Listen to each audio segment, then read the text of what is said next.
দেখুন, আরামবাগ পুলিশ স্ট্রিটে পিডব্লিউডি অফিসের সামনে আরামবাগ পৌরসভা একটা ইলিগাল বিল্ডিং খাড়া করছে। সেই ইলিগাল বিল্ডিং এই কারণেই বলছে, আমাদের কাছে যেটা তথ্য আছে, পিডব্লিউডির জায়গা এবং কিছুটা পুকুর ভরাট করে কোটি কোটি টাকা দুর্নীতি করবার জন্য, যতটুকু জানি যে 60টা রুম হবে, প্রত্যেক রুম 15 লাখ টাকা করে বিক্রি হবে। 8টা রুম 15 লাখ টাকা করে বিক্রি হলে কত হয়? 9 কোটি টাকা। 9 কোটি টাকার একটা বড় দুর্নীতি করার জন্য একটা ফাঁদ পেতেছে। সেখানে কি হবে, সেইটাকে আটকাবার জন্য আজকে আমরা গতকাল মেল করেছি ডিএমকে এক্সিকিউটিভ ইঞ্জিনিয়ারকে পিডব্লিউডি। আজকে এসডিও ম্যাডামের কাছে এসেছিলাম, এসে একটা স্মারকলিপি দিয়ে গেলাম। এটাই বলে এলাম যে এই বিল্ডিং যেন কাল থেকে আর না হয়। উনিও বলেছেন এটা ইলিগাল, কাল থেকে যেন না হয়। কারণ পুরো চোখের সামনে একটা জিনিস উঠছে, সমস্ত সরকারি আধিকারিকরা ঘুমাচ্ছে, পৌঁছে আমাদের কি মারতে হচ্ছে। তো উনি আশ্বাস দিয়েছেন হবে, যদি বন্ধ না হয় আমরা এই বিষয় নিয়ে হাইকোর্টে যাচ্ছি।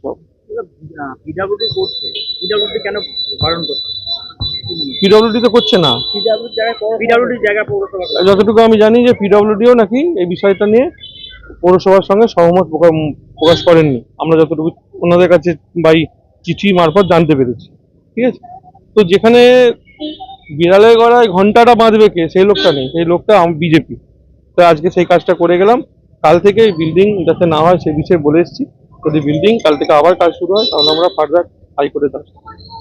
অনেক তো হকার উঠছে যে আরম্ভ হয়েছে, আরামবাগ এখনো আরম্ভ হয়নি, আপনারা কিভাবে? হকার উঠছে তখনই সম্ভব যখন পুনর্বাসন দরকার। পুনর্বাসন ছাড়া হকার উঠছে সম্ভব না। আমি জানি এই রাস্তার জায়গার আয়তন কমে যাচ্ছে, রাস্তার উপর দোকান বসে যাচ্ছে, অবশ্যই সেটা উচিত নয়। কিন্তু যারা বসে আছে, যাদের সংসার চলে দোকান চালিয়ে, তাদেরকে পুনর্বাসন দিয়ে তাদের উচ্ছেদ করা হবে। সুতরাং এই কাজ করবার আগে পুনর্বাসনের ব্যবস্থা করুন, তারপর।